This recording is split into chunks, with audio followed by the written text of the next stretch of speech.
No, no, yeah, no, no, no,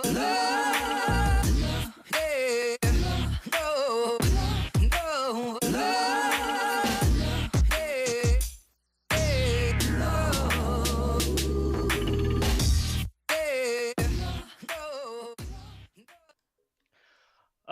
Oklahoma, where the wind comes sleeping down the plain. And that's all the words I know I because was I've wondering never when seen that the was gonna run out. musical. Yes, very, very quickly, because I've never seen Oklahoma, and I think my mom would probably have killed me for that. Actually, Deke might kill me for not seeing Oklahoma, because that is a famous Broadway play after all. So And he is a famous high school musical theater actor. well, wait. Let's be clear here, Josh. He was Jesus. That's true. You know, You he can't. he was Jesus. You can't take Jesus away from anyone unless you maybe force it out of them. But even then, somehow, some way, they somehow find their way back. You know, I think that's how that works. Ladies I and think. gentlemen, welcome to Two Beers Deep.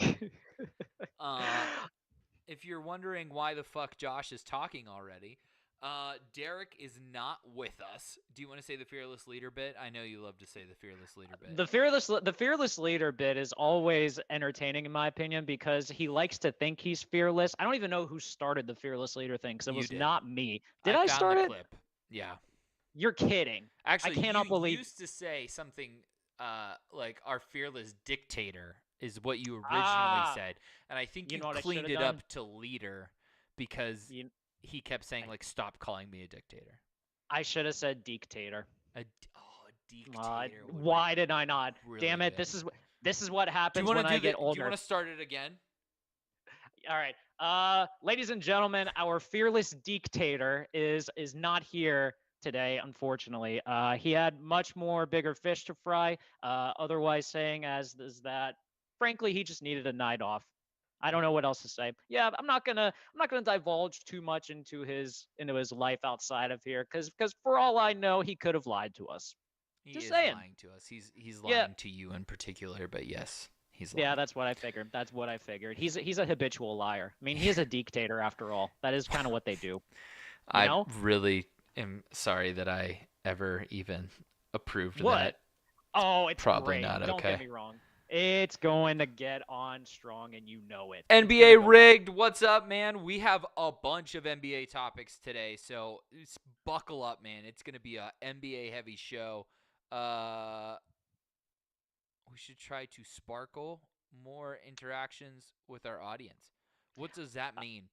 I don't know, but listen, I naturally sparkle as is, so I think that's enough Oh, for our Jesus audience. fucking Just in Christ. general. I Just forgot saying. how obnoxious you were when Derek wasn't around. What do you mean? I am not obnoxious in any way. Excuse me for turning my dial up just slightly in order to add more to the masses, It's you like know? the What's wrong first with that? it's like the first show after you're allowed to drink again. You know what? That's true. I talk a lot and I'm a lot more interactive and I'm just happier. What can I say? Would you like to I introduce our special guest, Greg? I would love to introduce him. Ladies and gentlemen, someone that is a key contributor to Thoughts from the Bench, Key is a someone big that word. he's a key contributor to Thoughts from the Bench, someone that we rely upon a lot, that when any one of us is frankly out, we go to the bullpen, we call someone up, and quite frankly, it is the man, the myth, the legend, the man who has so many takes that he will put you in a spin cycle just from listening to them too much. Ladies and gentlemen, the one, the only, Mr. Andre Fry. What up, bud? Boys, it is awesome to be back on the show. I am very happy to fill in for the dictator, who is, as Greg said, an habitual liar, I believe is what you said. Am I correct? Something like that, yes. I believe habitual is the proper connotation, but I could be wrong. I haven't looked up a dictionary in forever, so Well, maybe Urban Dictionary, but that's about it. to quote the great Dave Chappelle, I will be an habitual line stepper with the takes today, boys, and we're bringing Oh my buckets. God. Oh Let's my God. go. Look at this man. Else, Look at this we man. didn't forget. We did not forget about 2 weeks ago. Can Man, I we're gonna can I talk just say props to the fact that he's been in this jersey throughout the entire pre-production setup, and then 5 minutes before he comes on decides to put a jacket on. And I'm thinking, oh, what's going on here? And all of a sudden, this man just absolutely uses a prop to introduce himself. I mean, I frankly could not ask for a better guest in that case. When you bring props to this set and you bring props to this show, we highly approve here. Alsace is speechless because He is speechless. He remembers that Wednesday night. Yeah, where Not you myself. fucking disappeared when the going got tough and refused to put a foot in the sand like a fucking pheasant. Sounds like Jason Tatum. Hey, all I had to do is sit back and wait and watch it happen. All I said was, I wouldn't count them out. I wouldn't count out Miami. I did not expect that loss the way it happened. I mean, 16 points in the fourth, 8 in overtime. You hate to see it. I mean, they were up 16. That's true. And Dre, before we actually get into some more sports talk, before we actually Hello? start the show, Dre, Hang real on. quick. Questions. You got questions? Oh my God. I got questions. Okay. Why am I a liar? Not me, fearless leader. Just Dictator. That's you, buddy. You're a dictator, and Dre saying that he didn't call you a liar. Greg did. Okay, well that tracks. Yeah. Okay. All right, cool. All right, love you. Bye. Okay. Bye. This Jagoff, he's NBA just Rig watching says us. Josh plus Greg greater than fearless leader. Oh shit. He's Oh, gonna call hey. again. You see? Josh You see? equals swell. Greg equals gel. Both you are supremely talented. Thank you, NBA Rigged. He also says, yo, Dre. Great seeing you again.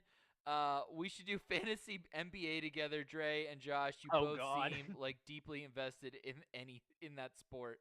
Gotta rep the Heat. Oh, that's you. Okay. Oh my God. Sorry, I'm All not right. used to reading comments. Also, Yeah, he loves your Miami. NBA Rigged loves your Miami jersey. Dre, I love that you're adding stuff to the chat too. That's some nice little I like that. That's doing well right there. But real quick, Dre, before we get go get ahead. into this, just real quick since we're gonna start off the show. Dre, how you been? Doing good, bud? And anything new going on in your life, man? I've been good, same old stuff, different day. I'm always out and about doing whatever, wedding season, and just enjoying, somehow trying to enjoy the Buccos right now. It's very tough. NBA playoffs are awesome. Honestly, it's just another day to be great. Like, it's another opportunity to be great. And you got to wake up every single day like that. I know what people are going to say, like, oh my God, like, listen to this guy. But, like, truth be told, like, it's cool. And, I'm going to throw out some quotes. Let me throw out another quote. I live my life 1/4 mile at a time. Shout out to Tom Toretto, Fast Sex Friday. Most outrageous series of all time. The sheer amount of positivity is gonna lead me to drinking. This is 3 beers deep. 3, 2, 1. Crack. Are you drinking wine tonight, Dre? Is Dre's this a got class wine. evening for you?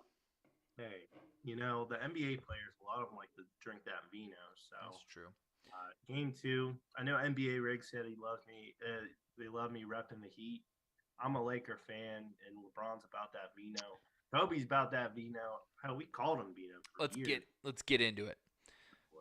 NBA wants to know, Dre, or question: Denver versus LA. How many games will it take? Miami versus Boston. How many games will it take? Go. Dre. All right, let's start with we'll start with the Lakers Denver. I'll spend less time on that because NBA Rick also asked about my favorite player, which I will answer here. Yeah. So I think the Lakers Nuggets are gonna go 7 games. Interesting. I was gonna see 6, but something tells me it's gonna be 7. Okay. So I hope it's 6. As a Lakers fan, still won on the road, protect home court, lose the road game, and then come back at home and clinch the series. But the Nuggets are way too good. This ain't the Warriors. This definitely is not the Memphis Grizzlies. So it's going to be a battle. It really is. When it comes to Miami Celtics, I honestly think that's going to go 6 games. Celtics are really good, but Miami somehow we're sleeping on them all the time. And my favorite player to watch on the team, I know he said no buckets, no Bam. I love both of them. They're superstars. Max Strus, that dude, that dude honestly somehow, some way, has carved his way into an NBA role, a legit role. And he's a very good shooter. He can create off the shot.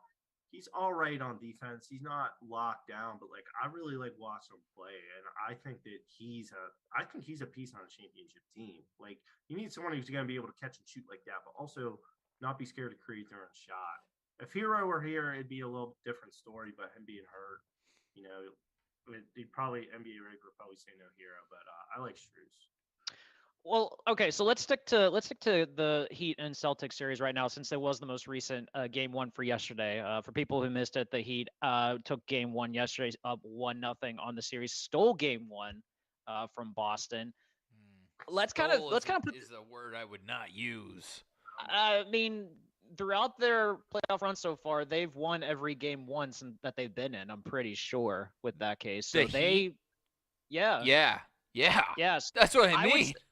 Well, I'm surprised that most people didn't see it coming. I think we forget as basketball fans that this Celtics team is not the same Celtics team that we have seen through the last couple of years. They play differently. They still have the depth that we expect from them to have. Marcus Smart is still good. They still got Robert Williams, Al Horford, and all those guys. But there's something like just fundamentally different about this Celtics team this year that does not give you the same confidence that we expect from them. I can't wrap my head around it exactly what it is. It's like Jason Tatum, granted, has turned into a superstar before our eyes, and I want Jaylen Brown to continue to wear the mask. I don't care what people say, but the team goes as Jason Tatum goes, which is exactly what you want from a superstar. But he's not a superstar. He's a sometimes star. Nah, come on. He's an every other game star. He's when it suits him star. He's not an James every Harden fucking game star. He's not LeBron. He is not Giannis. He is not Steph or Dame. He's good. He's great when he wants to be, but he's not always great. And that's how the Celtics end up in fucking trouble. Are you going to go on record right now, Joshua, and tell us that Jason Tatum is not elite? Absolutely. I don't think we even had him as elite when we did the NBA All-Star breakdown. I think we did, if I recall correctly. I'm pretty sure. Look, but I don't That's think fair. we did. So, okay. So question for this. Is it simply because of the Game 5 performance against the Sixers that did it in for you? Or have you seen this streaky ride throughout the season as kind of validation for why you feel this way? No. I think all you have to do is look at the Sixers series as a whole. They go down 3-1. Mm-hmm. He's irrelevant in those first few games. And then slowly starts to crawl back into the series, and then they end up winning, right? You said the Celtics only go as far as he goes. I 100% agree with that. However, the horse that they've hitched their wagon to only wants to go when it wants to go, and that's part of the problem. And that's also when Jimmy Butler is doing Jimmy Butler things last night, right, and taking over the game and dominating the game and making sure that the Heat were going to win. Where was Jason Tatum? That's a fair take, Josh. And Dre, this is something that I remember fondly from the bubble NBA Finals, was that Jimmy Butler basically emptied his tank on that team, and that is essentially the reason why the Lakers won in 6. Because quite frankly, Butler essentially, the image of him just gassed after Game 5 in overtime and giving everything he could is still something that is just stuck in my mind forever. Do you see him as do you see Jason Tatum as that type of player that he could be, or is he too much of a streaky type of fluidity like we're seeing that Josh says? So there is a lot to address here, and I want to make sure I get all of these accurate. So number one, Jason Tatum is indeed a superstar. He is, in fact, in my opinion, a top 10 player in the NBA. I believe that Jason Tatum is the future of this league. I know we talk about exciting players, exhilarating players like John Morant. I think he's only 24. He's only 24. Greg, you yeah. were right. We did have 25 him in years. the superstar category. So Okay. there's that. That's number one. And to further piggyback on that, this dude averaged 31, 30 and 9, 9 boards throughout the year in the regular season. He was one of 6 players to average 30 points, with Giannis in there, Shai Gilgeous-Alexander, Luka. Tatum was 6th. He was the last one to average 30 points, which is a big deal. To address the Sixers point that Josh had made, when they went down 3-1, they wouldn't have won that series if it wasn't for Tatum, especially Game 7. I know we all watched it, 3:30 on Sunday. This dude could not miss. He dropped 51, and it was the most comfortable 51 points I saw a man score in a long time. I know Steph had just scored 50 a couple weeks ago, but now we're not even talking about it. So when you talk about the player Jason Tatum, he's the face of the Celtics, and that's all there is to it. So there's that. The point I want to address, though, I think is, in my opinion, the bigger elephant in the room. I genuinely believe that Greg is 100% right, and Josh, I believe you alluded to this too. When you talk about the Boston Celtics, there is a fundamentally visually different vibe about them that's just you're not sold upon. And call me crazy, say whatever you want, but I believe it's two-pronged. Number one, I believe there is some type of jealousy friction there. I don't really know what to call it, but with Jason Brown with Jaylen Brown and Jason Tatum.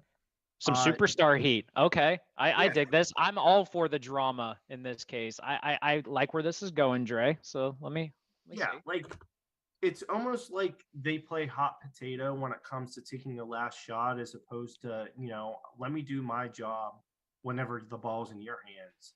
Like you see a lot of ISO with them towards the end of the game, and that's not ideal. So that's number one.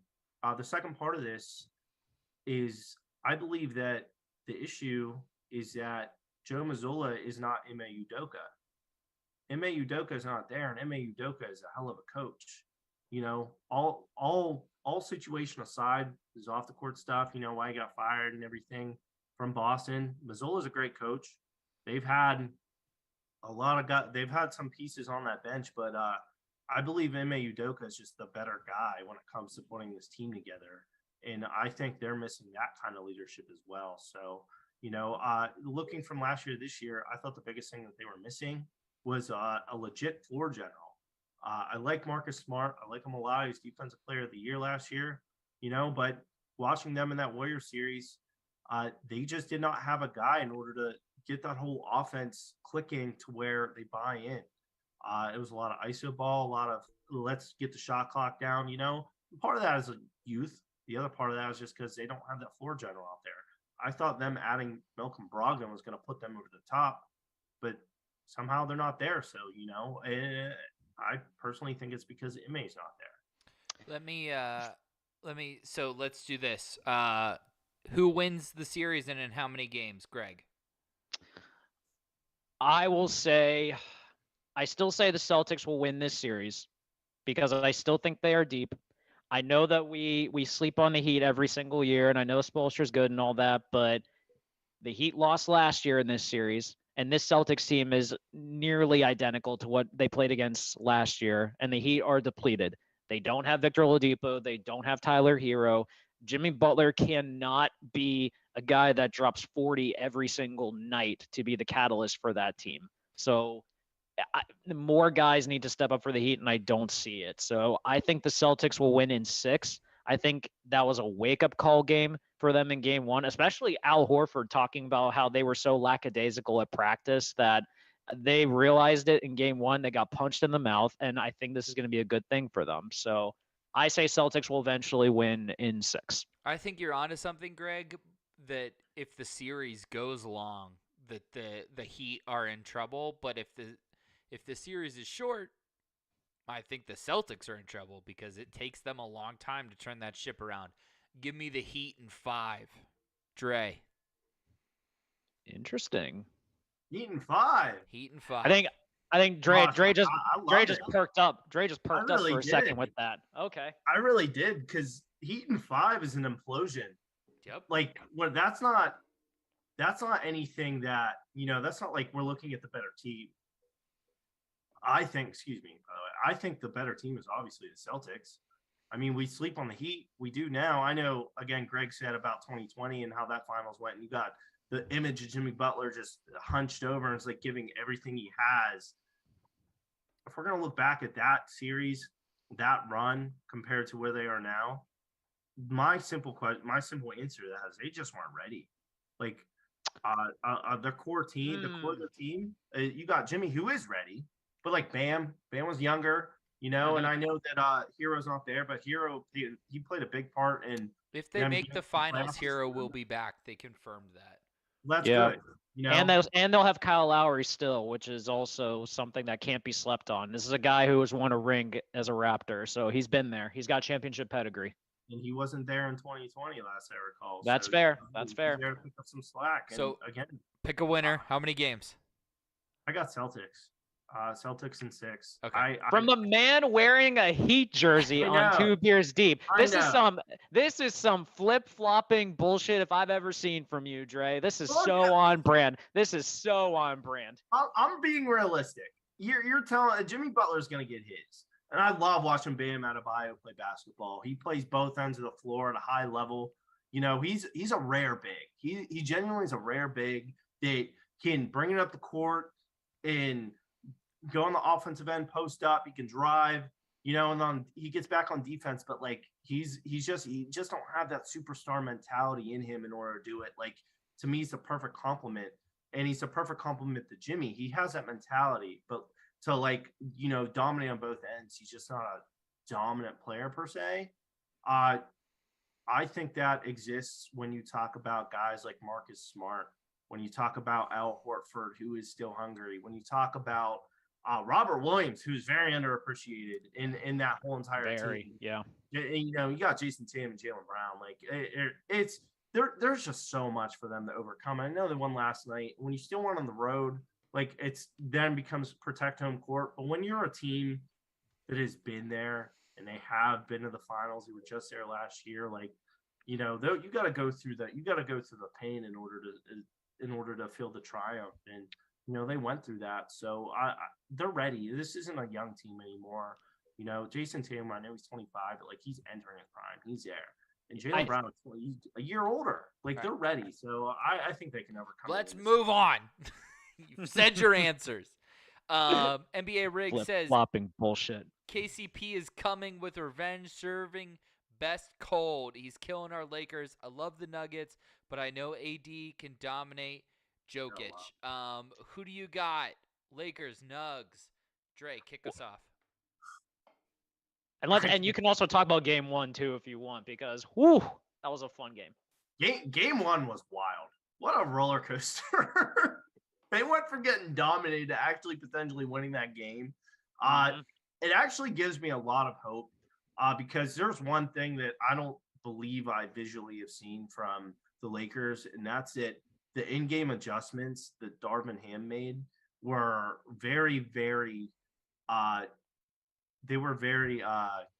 word I'm looking for, visible. There we go. Yeah. They were very visible. And the big one was AD was on Jokic in mid third quarter when you saw them turn it around, because they were down 20, and anytime they get it close to 10, Nuggets will pull away because they got boys out here, they can ball. Bottom line is that Darvin Ham took out D'Angelo Russell, put in Rui Hachimura. But when he put him in, he put him on Jokic, which allowed AD to go to Gordon.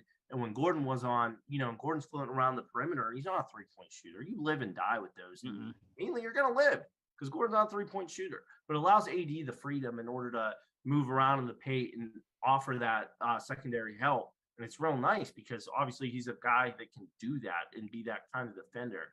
That was how they were able to come back. If LeBron had said 3 at 40 seconds, honestly, Lakers might have won this game.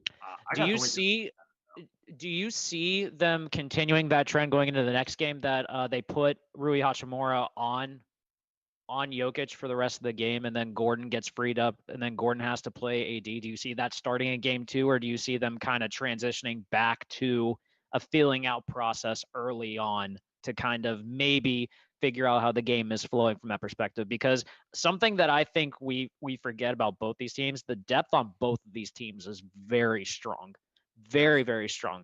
And Aaron Gordon throughout the postseason was having a very good defensive postseason. Like KD did not go off in that game in either of that series because of Gordon basically shadowing him throughout. So Gordon's not a slouch when it comes to defending whatsoever. But I think it's interesting though is that there's a different type of player between the two because AD's a lot more physical from a point of attack compared to KD. KD's a sniper and will have to go out on the perimeter, but AD's the guy that can do so much that it's hard to defend against that. So do you see that kind of sticking into game 2, or do you see them kind of doing more of a feeling out process before they eventually move to what we see then? Well, I just want to say something. Josh is gonna love this. Aaron Gordon is like Giannis in a sense that Oh my God. I want to try and get this right. I want to get this right, okay? So I shouldn't say Giannis. Aaron Gordon is like Brooke Lopez, whereas Even worse. Jokic is like Giannis. They play the position, they play that 5, so it allows them to give them the freedom in order to do whatever they want, whether it's on the offensive, defensive end of the floor. In the Nuggets case, it's Jokic on the offensive end of the floor. Like that's how it relates. Like I'm not talking about their game. I'm talking about the you're right. construction. You're absolutely right. The roster You're construction. absolutely right. That is 100% correct. And a lot of the times you'll see that where Brooks Lopez plays the 5 on the offensive side of the floor, but if you have an elite big man on the other team, Giannis takes that assignment. Yeah, and it's mainly shown on the defensive end because offensively they're two different players when you talk about Brooke Lopez and Aaron Gordon, but it allows Jokic it allows him to be free, and it's which the is same scary. with Giannis. Because he just floats so well, and when he gets the ball and he's in open space, like fucking forget about it. And then He's literally a free bird. When he's exactly, Greg. And then even when he's covered, God forbid he gets a pass off because you are just absolutely fucked. I have Nuggets in 7. Okay. I think AD can dominate Jokic, but I don't trust AD to show up for 7 games. And I don't know that they can get the timing right. Now that's not fair to them because they've had the timing right all through the playoffs where when LeBron and AD don't have it, somebody steps up. I feel like this Nuggets team, like you alluded to, Greg, is deep enough that an Austin Reeves isn't going to go off. Hachimura isn't going to go off because they're being guarded by a higher quality talent than maybe what they've seen in the previous series. Mm-hmm. So I'm sorry. I do want to answer Greg's original point about how the Lakers are going to approach game 2. Proceed, good sir. Yeah, this is why you are on here.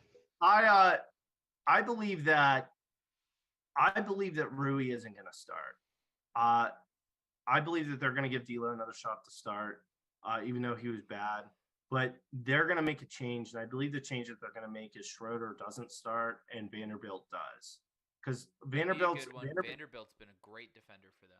Yes, as a Lakers fan, I love Jared Vanderbilt. He does all that dirty shit that we're talking about when you talk about Brooke Lopez, when you talk about Aaron Gordon, like that's Jared Vanderbilt. Like going into the Warriors series, they were saying on TV throughout the broadcast that Jared Vanderbilt wanted the assignment of Steph Curry, and they put him on there game 1. I was like, that's exactly what I wanted. Like everything about it makes sense. He's not going to beat you offensively, but defensively, he's going to wear you down. He is a lockdown defender. That's the only change I make. But throughout the game, when you see the substitutions, when you see a guy like Schroeder come in, you're going to see Rui come in, and you might see Rui come in for LeBron to kind of give him a break. But Rui, no matter what, is going to cover. I believe when he's in the game, he's going to cover Jokic when he's on the floor. So I haven't seen any starting lineups or anything like that, so I'm not 100% sure. But that's a change I believe that Darvin Ham is going to make. Greg, Lakers in 7, by the way. Lakers in 7. Greg, what do you got? For any old heads who have been annoyed by how the NBA has kind of transitioned to all shooting and not as much of an inside presence whatsoever and all that, this is the series for you. Because this strikes me as a series that you would get from like the mid 2000s, where defense is kind of like at the forefront. You have two elite centers that know how to dominate the game in different ways and can kind of exploit so many ways to hurt you. And just, it's so cool to watch. Watching Jokic trying to passing and rebounding against Anthony Davis during a game 1 was awesome, because the way that he just kind of, it's like how Dennis Rodman used to kind of say that like he was able to diagnose like the rebounding aspect and kind of see where it would go based on how it would hit the backboard. That's like watching Jokic like try to be under the basket and then trying to make something happen. It's kind of incredible to watch how good he is at this. It really is. In terms of scoring though, this is the healthiest I've seen AD in a long time. He looks like the Anthony Davis that we all expected to see when he was coming out of Kentucky. When he is healthy, there's a reason why so many people think he's a top 5 talent in the NBA. It's scary what this man can do. And watching the two of them go against each other has been a treat so far, because Jokic is going to put up a triple-double in some way. But Davis is going to find a way to drop 30 or 40 in a game to exploit that as well, because they're just so evenly matched. And it's going to be a series that's going to be fun to watch.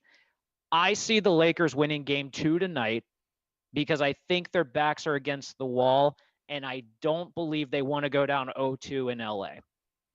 After that, though, I think they'll split in LA, because I think Denver will find a way to win game 3. LA will come back in game 4. And then I think after Denver wins in game 5, I think the Lakers are not going to be able to handle the pressure, and they're going to lose at home in game 6. And I got the Nuggets in 6.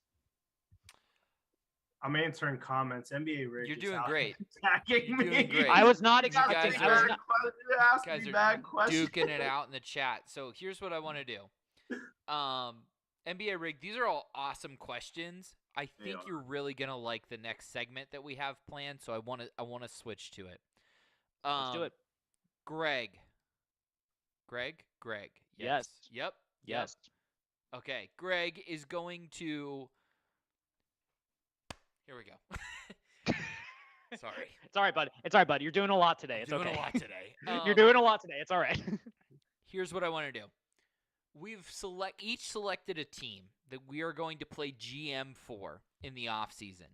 Each one of us have selected a team that underachieved in the playoffs this year and have rosters that are expected to compete next season as well.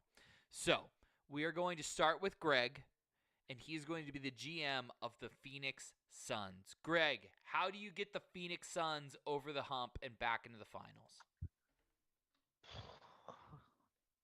So this is going to be tough, because I was reading up on their salary cap situation.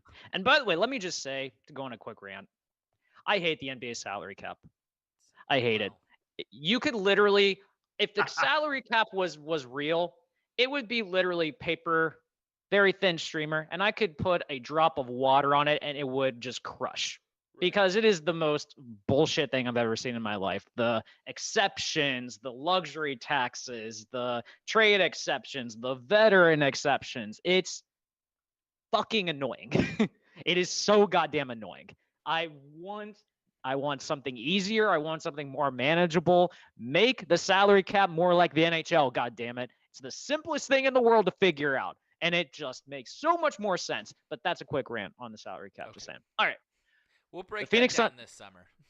Yes. All right. The Phoenix Suns are in a load of trouble, guys. And I will get to the roster in a second. But first, we need a coach, because we fired former coach of the year, Monty Williams, the guy who led the Suns to the NBA Finals a couple of years ago, which, by the way, that came directly from Matt Ishbia. That was not my call. Just saying, I would have kept him on. I think he would have been a very solid continuation for them, because I think there's something there with Monty Williams. And I think it's a bit of a bad rap. But I have two coaching candidates in mind for the Suns. I originally thought, because, and you guys know me, and anyone who listens to Two Beers Deep knows how much I hate retreads in any sport. I hate them in hockey, I hate them in football, and I hate them in basketball. It's just new guys never get the opportunity I think they deserve. So I went with two newer guys that I think deserve opportunities. One, I thought about continuing with Kevin Young, who's the current assistant for the Suns, who's been there for a while, helped develop Devin Booker, helped kind of develop the offense that kind of worked well, and CP3 also trusts him to a degree.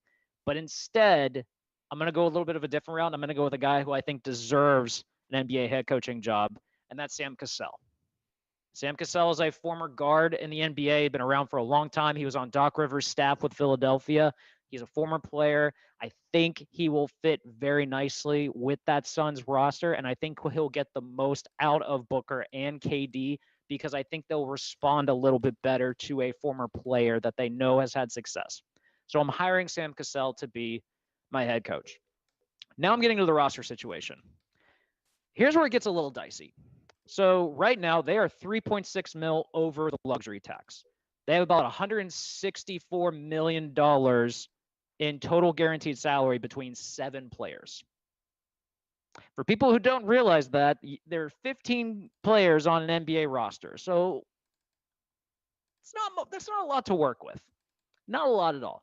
When you traded for KD, you did kind of sacrifice the amount of depth and the amount of room that you are going to be working with. So right now they have 7 players under contract. They have Kevin Durant, Devin Booker, DeAndre Ayton, CP3, Shamet, Payne, and Ishmael Wainwright. Now, because of the way the CBA broke out, they are now 14 mil below the second tax threshold.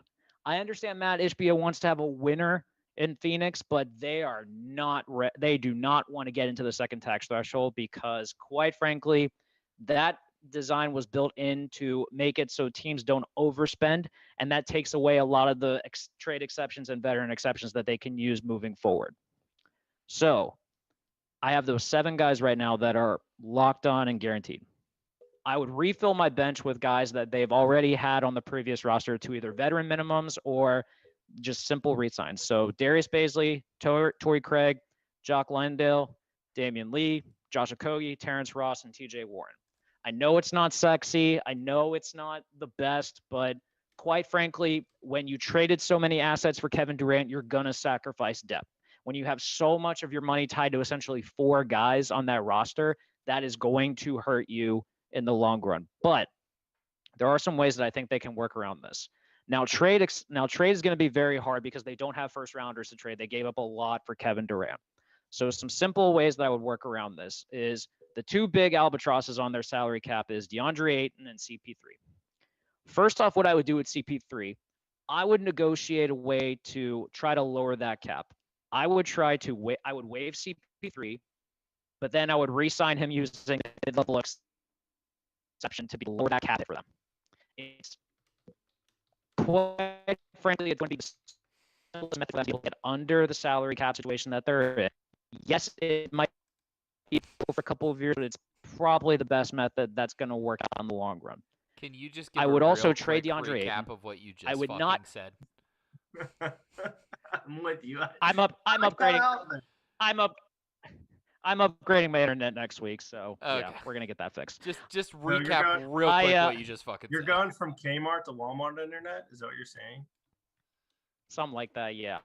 I'm waiving CP3, but I'm going to re-sign him using the mid-level exception to lower Perfect. the cap hit. Great, thank you. All right. That's what we thought you I said, but we needed to clarify. Yeah, my internet sucks, so I'm going to upgrade next week. I'm going to trade DeAndre Ayton, but I'm not going to pick up salary. I'm simply going to put him out there, and I'm going to say, give me the best pick package that any team wants, because I got to get his salary off my books. I don't want to take on more salary because I've already loaded up the bench with that. But lowering those 2 caps are going to be huge because these next 2 are going to be signs that I think they need. Number 1, I look at center position.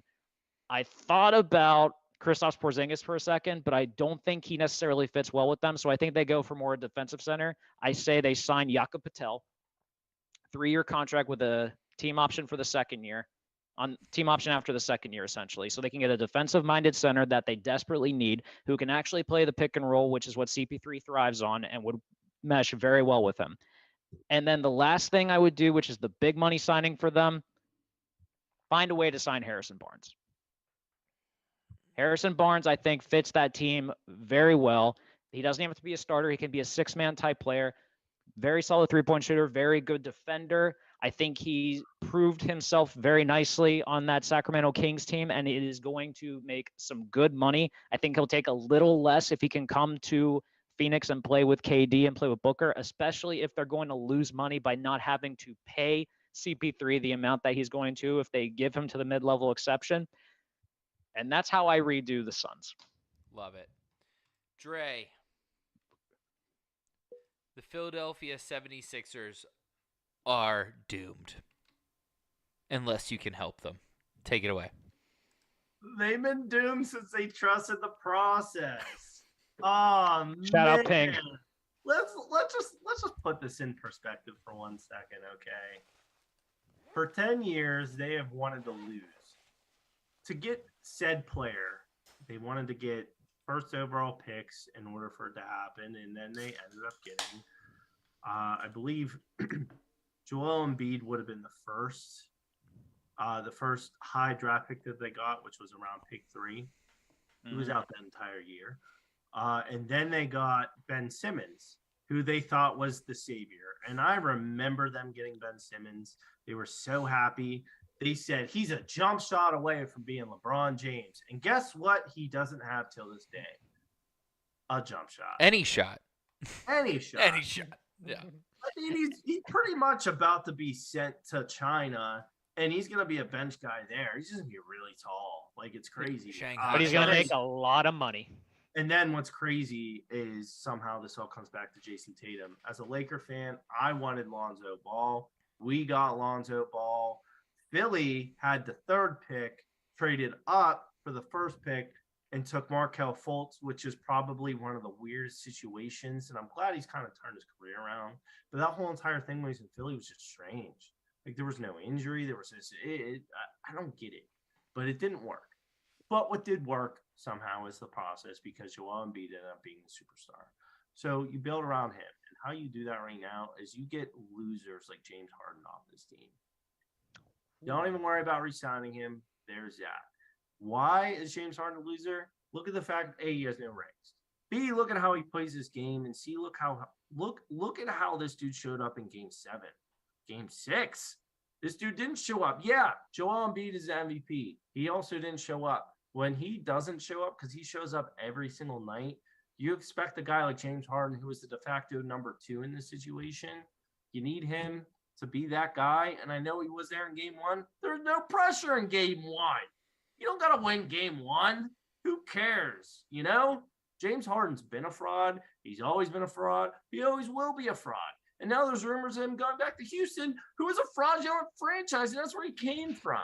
You got the fraud and Daryl Morey out there in GM. It's basically going to come down to this. If D'Antoni's the coach, I am a betting man, I should say. But if D'Antoni's the coach, I would probably bet that the only way James Harden comes back to Philly is if Mike D'Antoni is there, so he can play his game. You know, he's not able to play his game. Bro, this ain't your team. This is Joel Embiid's team. With all of that being said, you get rid of his salary, but I think there's another salary they need to shed, and that's Tobias Harris. Problem is I don't know how you shed that. He's in a contract year. I think you got to eat that. I really do, just looking at it. He's in a contract year, and it's going to be really tough. But ever since you signed Tobias that contract, he just has not lived up to it, and it's been very disappointing. They basically chose him over Jimmy Butler. If they had Jimmy Butler, it would be a whole other story. Yeah, whole other story. Ben Simmons might even shoot 5 jumpers a game, if we're going to be honest. If not, like, they would have pieces. They would have enough in order to get this team to where it needs to be. Like, you know damn well Jimmy Butler would not let him shoot at all whatsoever. You know about the story about him in Minnesota. Oh, it's a great story. That's legendary. Pay me. Pay me. And thank you, Josh. Let him know. When he was in Philly, there was one person he took a keen to, and that was that was Joel Embiid. Because Joel wants to win. He likes the pressure. He brings it on. He embraces it, and he also embraces his flaws, and it's very important. I love how candid he is about it. Like, as an NBA fan, you got to appreciate that. So, with that being said, you got to get a coach in here, and I genuinely think the right coach for that is Monty Williams. He's a guy you shouldn't have let go in the first place because they definitely had him. Don't hate that. But he's a guy that's going to set the culture, and he's going to, and it starts with that. It starts with the coach. It starts with the culture. We've seen franchises literally crumble because they didn't have the right guy in there. Now, I'm not saying Doc Rivers isn't a great coach. Problem is that he's not a championship coach, and that's what you need right now when you're Philly. You're a city that's starving for a championship. You invested years into losing in order to get to where you need to be, and you are so close, but you're not close enough. You can't even get over the semi. So close yet so far away. Can't even get in a conference championship, and this year was the year to do it, but clearly there needs to be a change. So if you're changing the culture, James Harden's the guy to go, and Monty Williams is the guy to come in. And my next thing is going to be absolutely wild, but you got to. That's why you're here. This is a desperate franchise. You invested years in losing. You have Joel Embiid, who really wants to win, but when you have the culture setter and Monty Williams, when you have the voice and Joel Embiid, he's gonna get guys in the locker room. He's gonna go get PJ Tucker. You're gonna move. You're gonna move on from James Harden because James Harden is a loser. He's not a winner. Right. He's not gonna win in this league. You have repeatedly emphasized the loser. Yeah, who you aspect of getting, James Harden, fucker? yes. You're gonna move Tyrese Maxey from Wow. Okay. from two guard, from bench to point guard. He's gonna be your primary. Okay. Okay. The way you said that is like you were moving on from Maxey. I was like, I don't think that's a good move. But anyway, all right, keep going. No. I love Tyrese Maxey. I've always loved Tyrese Maxey. As a process hater, I was very mad. And I told my Sixers friends this. Shout out Lee Kunkel. I told him that, hey, thanks for joining, Ping. I'm pissed that you had Tyrese Maxey because I knew that dude was gonna be a star. Ever since I watched his workout and watched him in Kentucky, he just has it. But I'm moving him to primary ball handler. And I think that's going to put them in a position to win. But this is where things get interesting. And this is why you're desperate. I see a twinkle in your eye with this one. You got to do it. I'm sorry. You got to do it. You absolutely have to do it. There's one place he's going to go. This is where he has to go. And the city is going to hold him accountable. And when he succeeds, they're going to love him. You gotta sign Kyrie Irving. Oh my god! You gotta sign. You just kicked James Harden out for Kyrie fucking Irving. Kyrie Irving is a winner. Oh god! The dumbest thing you've ever fucking said on any Two Beers Deep or Thoughts from the Bench property. You need to understand something about the Sixers, man. The Sixers put years into losing. They put years into losing in order to win. This is whole process. We are in desperation mode. Dre, you kicked out James Harden. Yes. Because of culture. And you're going to bring in Kyrie Irving. Not because of culture. Because this dude can't win. At least Kyrie can win. With LeBron. He's hit big shots. The only thing you got to worry about is off the court stuff. And you have Joel Embiid. You have the entire city of Philadelphia holding him accountable for that. Oh, boy. If you're going to sit there and say that Philadelphia is not going to hold him accountable, is the entire city of Philadelphia going to sit in his house with him at night when he has a psychotic break and tell him, don't tweet that. Because that's Philly. Go get a vaccination shot. That's Philly. That's the Philadelphia brand. They're psychos. They will do that. They will build a wall. Outside of his house for this dude not to leave in order to focus on basketball. Mike Richards was still doing the sugar booger so much that they traded his ass to L.A. They thought he needed it. They thought they knew what they were doing. I'm telling border because sign Kyrie. Wouldn't let him in. They knew he was packed. This is the only landing spot this dude can go, and it will work. I guarantee it. He can't go to New York. There's way too much media. There's way too much scrutiny. At least in Philly, there will be fair scrutiny and ridiculous scrutiny. But there is a player there. There is a superstar player there that is not scared to call people out. Look, listen to me. You got to listen to me. You got to follow me on this, all right? All right. Joel Embiid in the playoffs, when Ben Simmons did not shoot, he did not hesitate to call him out. This year also, when they asked Joel what happened, he said, maybe me and James maybe we're just not winners. He's out here. No. Wait. Hang on, bud. He called out the entire team, bud. And he called out himself. He pointed fingers and thumbs. That's what you want to see. This dude is not scared of the media. He will answer the media. I'm glad to know Joel Embiid can point his thumb. That's fair. He is not scared. He is not scared to put Kyrie in a check. He will do it. Excuse me. He will do it in the locker room. He will do it in the media. He will do it whatever it takes. The bottom line. I'm hiccuping because I chugged my wine. The bottom line is this. You are desperate. You are a desperate franchise. The best way to upgrade from James Harden is to get someone who hit one of the biggest shots in NBA history. And Kyrie Irving, I know what he does to cultures, but this culture is already so killed that they need to go this route. This absolutely has to happen. It is to me, this is the only city, the only place that can put Kyrie Irving back on the map because it will support him through thick and thin, no matter what. They will also destroy him when he's bad, and he needs that kind of mental. I'm telling you. Forget the off court. Let's talk about the on court. You just made Maxey your point guard and then made Kyrie your two guard? Is that what you just did? Kyrie can work. Kyrie works very well off the ball. That is one thing about his game that a lot of people don't understand. The problem in Dallas is that he wasn't working off the ball. I don't think he was. He wasn't the problem in Dallas. He was the problem in Dallas. He wasn't. They were in the playoffs. They got Kyrie fell out of the playoffs. What Your are mic's short now. you talking about? Because he's that hyped about it. The Sixers franchise is too busy winning with Kyrie Irving. I can't hear you. Am I crazy? No, you're not. This is chat crazy. Tells Trust me me, I'm it's not crazy. fucking crazy for once. He's not going to be out of the league. Yes, There is no way. But if you're the Sixers, you got to sign Kyrie Irving. You absolutely have to. Oh my God. He's an upgrade from James Harden. You got Maxey handling the ball, and this dude better than anybody, actually. Let's just call it what it is. This dude better than anybody creates the best shot for himself out of everyone and makes it because he got that ball on a string. It's absolutely insane. He's the best handles we've ever seen. There's no doubt about it. But Kyrie can play off the ball, and he can score, and he can put up 50 at any point in time.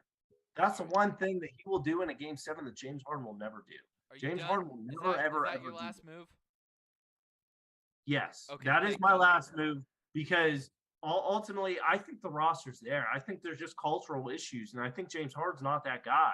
You're not that guy, pal. And then Doc Rivers also not that guy. Like, he won a championship, but he just can't win when it matters. All right, let me catch up on the chat here. NBA Rigged was loving Greg. He said he was on fire with his rebuild of the Suns. Because I wrote my shit down, unlike some people that likes to just throw out he's like scandalous currently shit. looking at the roster. Okay, and then NBA Rigged was with you until you brought in Kyrie. Ping is throwing up in an airport.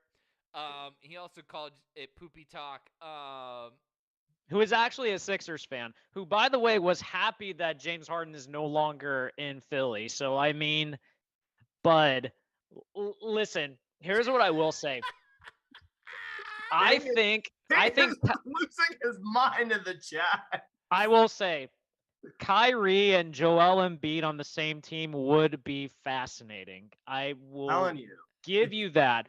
But goddamn, and here's something else I will say. Right, when NBA, Kyrie was we'll set up the fantasy next season for sure. When Kyrie was the point guard by himself in Brooklyn, and he had like that team to work with, that was actually, he was doing pretty well. I'll give you that. It was when they decided they weren't going to commit to him long term. That's when he immediately asked for a trade. Look, so both him and Maxey can play off the ball. It doesn't need to be one person. But here's the thing about the Sixers: you can't kill what's already dead. That culture's cooked. It is absolutely cooked. Everybody You loves gotta get desperate everything right you now. said up until you fucking brought in Kyrie. All right, Gotta let's get move on. desperate. Look, there's no other free agents. to Move bring in. on. It's my turn. Shut the This fuck up. Middleton ain't gonna bring you a championship. I'm sorry. I know that's your guy, but it's Kyrie Irving. I'm telling you, it's Kyrie. All right. I need it. I'm gonna. We need it. I need to give speed Ping a run hug this. when he gets home. I'm gonna have to give Ping like a huge Seriously. hug when he gets home, probably. Jesus Christ. All right, I'm gonna speed run. I have the Bucks. Bucks current roster. Giannis at $45 million, Supermax. We're keeping him. Chris Middleton's in a contract year. See you fucking later. I'm trading Drew Whoa. Holiday. Oh, Wow. You're getting rid of the big three you're just altogether. tearing it down. Yep. Bobby Portis stays because he's the mayor. Pat Connaughton is a $9 million piece that is very versatile, good on both ends of the floor. I'm keeping him. Measurin Beauchamp has a lot of upside. He's on an entry-level deal. I would love to see what he develops into. Grayson Allen, see you fucking later. You end the ball with the game in your hands. You're a fucking pigeon. I'm trading him. Wow. Actually, so I think much he's a Pete. free agent even, so he can walk. You Yeah, 'cause got to you're getting a- re-sign Brooke Lopez. This is a non-negotiable. I understand he's old, he's a veteran, but he fits with Giannis so well. He's getting older, and I'm going to take care of a backup center later where he doesn't have to play the majority of the minutes. You know, when most men get up for the Cavender twins, Josh gets up for the Lopez twins. I That's love the absolutely Cavender correct. twins. We could spend an hour talking about them. Okay, I'm re-signing Crowder. I think that's another good piece to have. He's versatile. I'll keep him. Javon Carter, see you fucking later. Have fun in free agency. Joe Ingles, I love you, kid, but you gotta fucking go. See you later. You're too expensive. You re-sign Thanos because you have to. Make Giannis happy, baby. Yeah, exactly. And then Dragic, Leonard, Wesley Matthews, AJ Green, and Wingington. See you fucking later. Have fun in free agency. That's a lot of money you have freed up now. Yeah, you're fucking right because I'm going to use it. Also, coaching change. Thank God Budenholzer's gone. I'm going to go beg Jay Wright to come out of retirement. Ooh. Yeah. Get your dick hard. Okay. I just want to. I'm not going to take a lot of time on Do your thing. I want to interrupt you and just say that Calvin Sampson from Houston has emerged as a potential candidate for this team. He's a former NBA coach. I'll give you that. And I don't want Jay Wright on there because Jay Wright is excellent on TV. So that's just what I'm saying. Great on TV, but I want. Great on TV. Jay Wright coaching in the NBA. He is also excellent on TV. There's a lot of people that have him for that Philly job because he literally wouldn't have to move houses anyway. Here's my free agent signings. Are you ready? Go ahead. First, Pat Bev, come on down. Oh, I love Pat Bev on that team. Love him. I need PJ Love Tucker Pat Bev. back in the worst way, but I'm gonna slightly upgrade in Pat Bev. Dre hates Pat Bev, and I love this so much. I love Pat Bev. Love him. I know that this guy's gonna cost. Bring your franchise. This guy has kind of played his way into maybe a bigger contract than I can give him, but I've left myself some cap room to go after him. I need Austin Reeves on my team. The Lakers aren't losing Austin Reeves because I won't allow it. Well, you ain't the GM of the Lakers. You're the GM of the Sixers. That's right. Boy. I'm also going after Seth Curry. I understand that his brother is but I need people to shoot threes. Hence why I went and got Austin Reeves. Hence why I'm getting Seth Curry. And then I'm making 2 gigantic trades. And I don't care what I have to give up to get them. The first one I'm getting is Buddy Hield. Oh, you're just getting shooters all over the place, man. All over the place. Over the place. And I want it to rain. I like that a lot. It's like the Dwight Howard Orlando Magic days whenever they had basically 4 shooters around him and he played in the center. Yep. Man, this is shooters everywhere. This is like John Morant's crew, man. I like it. I forgot one of my free agent signings is Jakob Patel. That's my backup center. The guy that I picked for the Suns. I like it. On the same wire, on the same wavelength. Yep. Jakob Hurtle. Thank you. Thank you. And then my big trade. And I understand I'm pushing in like 17 picks. and I'm probably sending back Drew and Grayson Allen in this deal. I am trading for DeMar DeRozan. You know what? The That would be Bulls are interesting. Cooked. The Bulls are cooked. I love that, actually. And we need the Robin to Giannis's Batman. It's another big man that can cause problems but can also shoot. And I've got a bunch of other shooters around him. I've got my point guard secured. I'm going straight in with that. That's what I'm fucking He's the doing. king of the mid range. That's actually a solid pickup in that case. You said I won't call him king. I'll call him Prince because I think KD's mid range is better. But his Fair. mid range is incredible. So let me. I just want to make sure I have this right. You want to trade Drew Holiday for him? Drew Holiday, I believe I still have to pay Grayson Allen, and however many picks I got to give up. So it won't be a lot. That's number one. Number two, Drew Holiday would be the only piece I try and keep because he's a guy that can score, and he's a guy that can create his own shot. He's a guy that knows his role, and I really like Drew Holiday on the defensive end. I think he gives guards fits. Guards like Steph Curry, guards like Dame Lillard. I know they're not in the same conference, but that's going to be important if you're going to make it back to the finals. And I think they're right there. I mean, they're upper echelon when you talk about the East. He's just a guy that I can't necessarily swallow giving up. Oh my God, I'm so sorry. I missed one of my other huge free agent signings because I was jumping around my little sheet here. To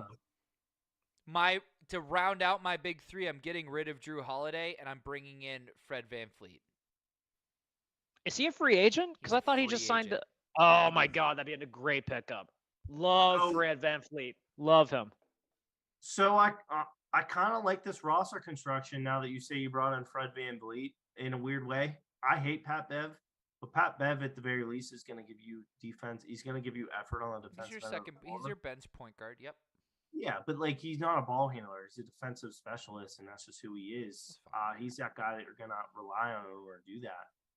Fred VanVleet is awesome. So that's I don't know construction that takes me to $204 million. Last year they had $212 million. Like Greg said, I don't understand the fucking salary cap. So I know you might be in the second tax threshold, which might be a bit of a problem from the exception standpoint. But you could probably get guys to take less money to play with Giannis. There's a very good chance you could. True. So this could work. Honestly, it could. I don't know how you make it work financially, but it could work. I don't think it's out of the realm for guys like Pat Bev to take less money in order to play with Giannis. It's gonna be hard for Fred VanVleet to take less money because this dude got the. He was a max guy in Toronto, technically. He got the opportunity to get the biggest bag he's ever gonna get. But you can pay him because you got rid of Middleton. You can give him the 40. Yeah, that's not the point. The point is that he's got to get the 40. He's not going to take less money. It's about the other guys taking less money. Because DeMar's he's under contract still. So you know what I mean? Like I think that's an easier sell. Honestly, Fred VanVleet would be a much more realistic option for the Sixers instead of goddamn Kyrie Irving. First off, don't get him started. We got to go to break. That's a fair point. Yeah, let's not open this up for more scandalous stuff. I'm telling you, I know in my heart that's the only place where he can go and thrive. Dre, I'm proud of you, by the way. I have notes. Like Josh has a spreadsheet, and you just come in with guns a-blazing from just like throwing shit to the wall. I love it. That's why I'm glad you're here. It's all up here, baby. But I'm telling you, I believe it, and when I say it, it's true, and I will not run from it ever. I'm telling you, it's happening. It needs to happen. All right, ladies and gentlemen, we are going to take a quick commercial break. Please enjoy Great Big Room by Winona. They just released a new album a couple of weeks ago. You can read all about it at thoughtsfromthebench.com. Greg and Dre, mute your mics. We'll be back after this music.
wishing all my dreams would die down in the darkness of me. As I walk into this great big room and all I see is your face.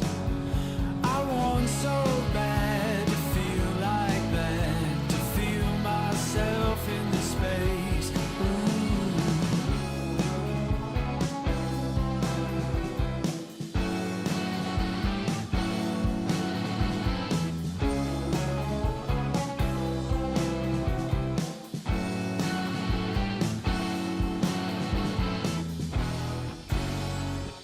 What I'm doing to you, I don't want anymore. But this old anxiety keeps holding on to me. I'm trying to grow and break free, grow and break free. Sometimes I see that light inside your eyes. You care, it's too much to bear when I'm feeling like I walked into this great big room, afraid I'll never really leave, or see that old part of my soul that finds it so easy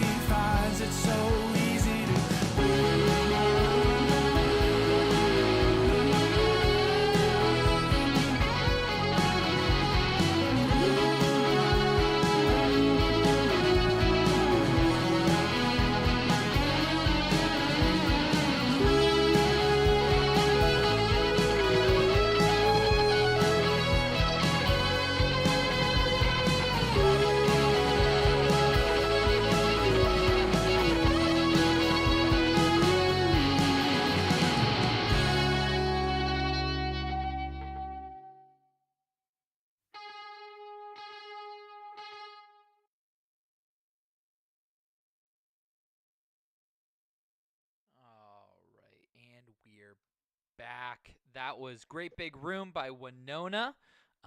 They're a local Wyoming band. Good friends with the bass player Curtis, who has appeared on A Great Depression. You can find out all this stuff on Thoughts from the Bench if you just go click on my my profile. It'll have all that stuff on there. So, hope you guys enjoyed that tune. I'm going to make... Oh, Jesus Christ. What is up with this kid? Here. There's The king Oh is my here. god. there's a Oh lot my to- god. to break down. I appreciate the props. I appreciate the props at least. Like The ball would be that's happy too. adding some flair and adding some drama to the, you know, to the situation. I can appreciate that, but Bud, you are literally making me drink right before my eyes, and I don't Good. appreciate Me it. too. I'm doing it for the Yinzers. We got Oh! All right, so Put that, all right, so go real quick, more in front of your face with that. Go do that again. Yeah, there you go. I feel bad for saying this, Dre, because I am a Yinzer at heart, but I was not a fan. I was not a fan. God. You know, did you have I- it cold? Do I what? Did you have it cold? Yes, I did. And here's the thing. I've never been an iced tea fan, so that's probably why I'm not crazy about it. But I tried it, and I didn't care for it. I think We have I think you only have to ask Yinzers if they had it cold. It's only in Pittsburgh where like warm beer is better than no beer. Like my first experience with it. I was at the Pirates home opener, and I had it warm, and I was like, I need to have it cold. When you have it cold, it's definitely different. And you know, I like it. I'm not gonna be like, hey, you know, drink it religiously. Like this is a cool drink to have during the summer. You know, it's a different taste, but you know, Claw is still my number one summer drink. I'm not gonna lie, but this is really good. I'm very excited for what's on the horizon. The claws don't lie. I like it. The No claws do laws, not lie. You know, no laws Yeah. exist when you're drinking claws. I do have some That's breaking very true. news, what's that? if you don't mind. Go ahead. The Lakers starting five has been revealed, and it's going to be D'Angelo Russell, Jared Vanderbilt, Austin Reeves, LeBron James, and Anthony Davis. Is exactly Okay. Okay, I like it. I said that's the guy I would start was Jared Vanderbilt. D'Lo's not going to be the one who's benched. Schroeder definitely. you can't really defend. You got to go with D'Lo again. So I like this move. Darvin Ham's making the adjustments, and Rui's going to come in, and he's going to be that LeBron substitute, and he's going to guard Jokic. So let's get this dub out here. I like forget it. everybody's nicknames, so I'm sorry I have to use your government names. Eric Matthews says nobody likes the Turners and Icy Light. Ping says the flight is too small to drink on. I love iced tea or ICDT. Okay. And that's what it's Alright, called. tea, Okay. It's called Ping, you can afford a flight. You can afford a drink ticket on a Southwest flight. Don't bullshit with No, me. he's saying Come it's on. too small to drink on. Like they maybe they don't have beer or anything on them. That's Yeah. sad. I was on Southwest flights to Nashville and they still offered me beer. Are you Just sure saying. he's on Southwest? Are you just assuming? Why would you not do Southwest? That's Because the most. a lot of us fly other. Well, We sorry, fly I'm not whatever's other. cheapest. Which is Southwest. It's not. You're insane. What? Anyway, Oh, come on. I'm making an executive decision to Mhm. move past our Pirates topic. Sorry, boys. That's But okay. I feel like we have to discuss this. Is Roman Reigns the best of the best? We got some wrestling talk Deke on just threw Too his phone Busy. against the wall if he's still watching. I don't Uh, think he's watching. He's too busy hobnobbing with whoever he's with right now, so that might made be him on again the next reason. week. Stay tuned on the Woo! next episode of Dragon Ball Z. Thank you. All right. That was So, great. I asked the guys to prepare a list of the top 3 champions of their lifetime, and we're gonna get to that in a second. But let's answer the question first. Is Roman Reigns the greatest champion we've ever seen? Greg. I struggled with this one because I think as I've gotten older, I've started to kind of come up with a whole picture type logic with how I define a champion. Because as an early person, I kind of would believe that the best wrestler or the best like worker should be the one who's the champion. But there's more that goes into it. It's about drawing money. It's about being able to work with anyone. It's about being able to put on a match that is worthy of the main event consistently. Because something that I think we get lost on a lot is that when the bell rings, you got to be able to go. You really do. Something that I've noticed during this run with Roman Reigns, and it's something that I'm blown away by it, and I cannot just put into words like how good he's been at this. The amount of just drama he adds to his matches that is able to put guys over and is able to bring the most out of it, whether it be milking to the crowd or whether it be kind of egging on the baby face or whether it be just being this despicable heel that we all love. It's a masterclass in what we look for in a heel champion. And I truly believe the best champions are heels, by the way. I really do. I think we could all agree on that as wrestling guys. I think there's a psychology aspect to the babyface chasing a heel that is something that I think just works in wrestling to me. Now I went back and forth on this a lot because I thought about and I kept a lot of the other stuff out of it. Like I didn't consider Flair at first because I think he was Are you gonna JCP. give your top 3? Well, you got to answer the question first and let us Yeah, answer. let's So let me. Yeah, let's answer questions, then we'll do top 3s. Answer I the thought- question. Is Roman the best or not? I thought about a number of different areas with this, and based on all the factors that kind of go into it, whether it be building baby faces, drawing money, and then just what you see in the ring, I think he is. Because here's the thing. If you were to tell me when he returned as a heel during the COVID Thunderdome year, if you were to tell me that this title reign that he had as Universal Champion was going to last 1,000 days, and he was going to get Sami Zayn over to the point that he was getting the most insane pops that we have ever seen. And a title shot. And a title shot, I would have thought you were kidding. The fact that his first defense, his first program as champion was getting his cousin over, who for the longest time we kind of assumed as an offshot tag team guy, to the point that the Usos have been elevated almost to equal standing to that degree. Not to mention the matches he's had with Kevin Owens, with Drew McIntyre. I don't care for the Brock Lesnar stuff, but goddamn, they found ways to make it interesting. You know, his feud with Cody, I thought, was excellent from just a building perspective, and it's going to be another year-long endeavor to finally get the comeuppance I think we get at WrestleMania 40. It's just, and it's not even the ability to work every single night and do cool moves that I think we all love, but it's just this ability to get emotion involved with it that is a lost art in wrestling that he has found a way to just get our attention and has not been able to let it go. And for that alone, I think Reigns might be the best champion we have ever seen. Simply for that. Dre. So as wrestling fans, we need to understand there's two parts of Roman Reigns. There's face big dog Roman Reigns, and now there's tribal chief, head of the table Roman Reigns, who's a heel. If you remember the days when he was in the Shield, he was part of what some would say is the most dominant faction of all time, which is left up to debate. But when he went out on his own,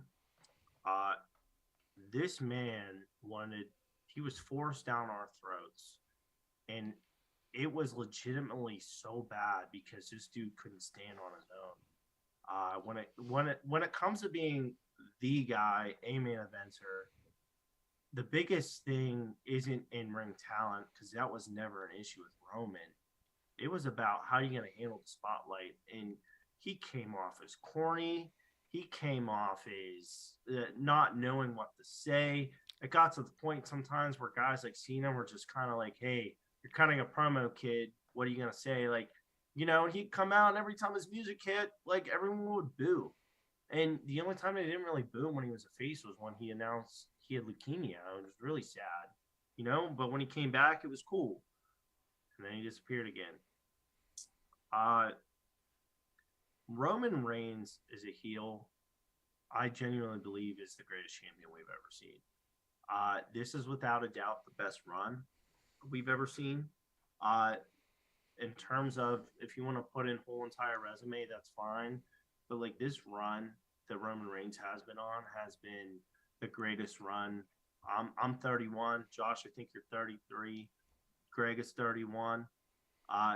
Throughout our lives, and we've lived through, in my opinion, the best era of wrestling, he is without a shadow of a doubt the best champion we've ever seen. When you consider the fact that he has put guys like Sami Zayn over, he has put his entire family over. He put Sami Zayn over as a heel and as a face. Like, when he was a heel, like, everyone was cheering him, and then when he shifted over to face, like, he's still getting the pop that, like, he was getting when War Games was happening. Like, the matches he's put on, like Greg said, it's kind of the biggest thing. Like, he can talk with the mic, and he says a little, and he still says a lot at the same time whenever he talks, if that makes sense. Like, the bottom line is that him with Heyman, it's incredible. And the segments he did with Lesnar was awesome. The greatest part about him definitely is the fact that this dude didn't need Lesnar in order to be this big. And now he doesn't need Lesnar to be this big, and he's still doing it. And now we're going to get new rivalries. We're going to get a lot less of them, which kind of sucks. But, like, the bottom line is that his mic skills then were bad, and now he's a heel. He don't give a shit. He does not care what he says on the mic. Again, when you talk about Cena, I think his best line he's ever said is, John Cena coming out with another shirt looking like Fruity Pebbles. It's like missionary every single night. Oh, my God. I was like, yo, Roman saying this? the tribal chief, I acknowledge my tribal chief. Like he's that damn good. And I genuinely believe this is the best reign we've ever seen. All hail the tribal chief, Roman Reigns. Yes, I think he's the best champion we've ever seen. NBA Rigged says Ric Flair, Shawn Michaels, Hulk Hogan, best three, best showman. Period. I'm going to tell you my top three, and that will answer the question. Okay. Okay. So at number 3, I have Hollywood Hulk Hogan. Specifically the Hollywood run when he was The in WCW. Hollywood run in particular. I know that say your praters, eat your vegetables, take your vitamins is probably the more traditional version to go with. But Hollywood Hulk Hogan made it cool to be a heel. Okay? Roman Reigns as a heel champion doesn't ever fucking happen if it's not for Hollywood Hulk Hogan. Plain and simple. And I understand that's like WCW, WWE. We really didn't fucking clarify. But my number 2 of all time is Stone Cold Steve Austin. If Hulk Hogan invented it, Stone Cold perfected it. Wrestling was never bigger than when Stone Cold was fighting for champions or being the champion. And it never will be as big as when Stone Cold was the champion. Plain and simple, he was the biggest draw. He'll always be the biggest draw. And to this day is still the biggest draw. The second that glass breaks, everything fucking changes. Number 1, all time, I think is closer to Roman Reigns than maybe we give him credit for. In the sense that this guy held the title when no one fucking wanted it. When wrestling was at its lowest point it's ever been, this guy carried the fucking gold. And he made people care. And he transcended wrestling as a wrestler. Much like the 2 other dudes I put on this list, he made wrestling cool again. And when it got cool again, guess who was there to put over every fucking person, including my favorite CM Punk? John fucking Cena is the greatest champion wrestling has ever fucking seen. I don't care if he wasn't making the territories. He was traveling on different fucking countries. He learned Japanese so that he could bring American wrestling to Japan. Fuck you. John Cena's the best. He'll always be the best. And if you don't fucking believe me, all you have to do is know that when the music, when those trumpets hit, everybody reacts. It's sometimes boos, sometimes cheers, sometimes the yaboos, but everybody reacts. Nobody reacted for Roman for a really long time. Everyone has reacted to Cena since he came out and punched Kurt Angle in the face. So I'll say my top 3 because I do say that Roman is the best right now, but my top 3 actually, I will say that. my top 3 actually was Cena 3, Hulk Hogan 2, and Roman 1. And the reason I said that is because here's the thing. Fucking dropped on a stack of Well, dimes. wait a second. Well, wait a second. So here's why I didn't put Stone Cold. Here's why I didn't put Stone Cold in the top. If you remember the '98 run when Austin 316 became over the top, '97 when it was him the rallying cry and stuff, he was never champion. It was the feud with Bret Hart that got him over Sid and all was that. Champion. That's true.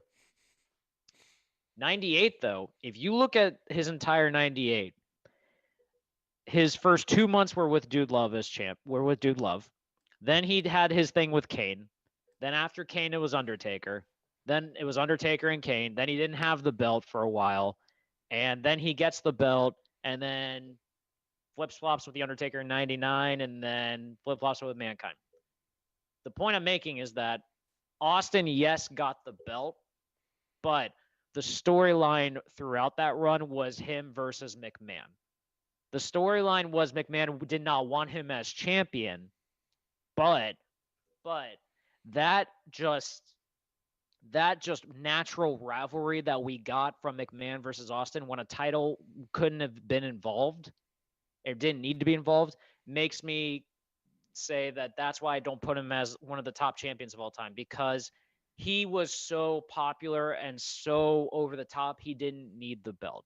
I think the belt is one of those things that, yes, it can be a detriment, but guys who use the belt in ways to get others to that promised land and also maintain the business that is currently going on is why they're considered the greatest champions. That's why. So for the record, I would have put Ric Flair in here if I was considering like Crockett or WCW. I wasn't for this category. The reason Ric Flair was so good was because Flair could work with anyone and make them look incredible. He made Lex Luger look like an amazing athlete in his time, and we all know that ain't for shit. That ain't for shit. So that's the reason I put him there. But I look at all these other guys. I put Hulk Hogan at 2 because wrestling exploded in the 80s with him as champion, and it was a monster factory. People gravitated towards Hulk Hogan, and you came to see him play. You came to see him work. You came to see him try to overcome the monster that they would push towards him with the same thing, the Hulk up, the punches, the whip into the ropes, the big boot, and the leg drop, 1, 2, 3, and it worked. Cena is the same thing. While you may have gotten the same thing with Cena over and over again and people got sick of it, the one thing you can never count on with Cena is that he was reliable. He got people over. He worked with everyone. He didn't have any qualms about it, and he could put on a great match with anyone, even in the later years of his full-time career when he was working with some of our favorites like AJ Styles, like Bray Wyatt, like Daniel Bryan. He could work with all of them, and he showed out for it. So that is why I would put those guys ahead right now. And when Roman eventually decides that he is going to go even more part-time and goes towards Hollywood, we will think the same way of him as well. Well, that's definitely Roman is definitely going to be doing more Hollywood. But guys, I'm not going to lie, I'm very glad because we get to give our perspective on our list, which is nice. I want to premise this by saying that Roman is not in my top 3, despite what I said about Roman earlier. Again, this is my top 3. Just like that's y'all's top 3. This is my top 3. Well, hang on. So this is your personal top 3. Your favorite champions or who you think objectively was the best? Do I objectively – so I don't want to say – if I say objectively, I just gave Roman – I think objectively Roman is the best. So I guess I'll say – Cool. I guess I'll say this is my personal top 3. Okay, because, I think Greg and I would have different personal top 3s. But yes, you know, that's fair. But like, I think the way Roman has been, like Roman, I feel like this run with Roman is incredible. And maybe I'm just caught up in the 1,000 days because his other reigns were horrible. They just weren't good. But so maybe I'm just caught up there. But like, let's just call it what it is. All right, go for it. So I'm gonna go. I'm gonna start number 3. I actually have Cena at 3. John Cena was the best champion at a time when wrestling essentially was at a decline.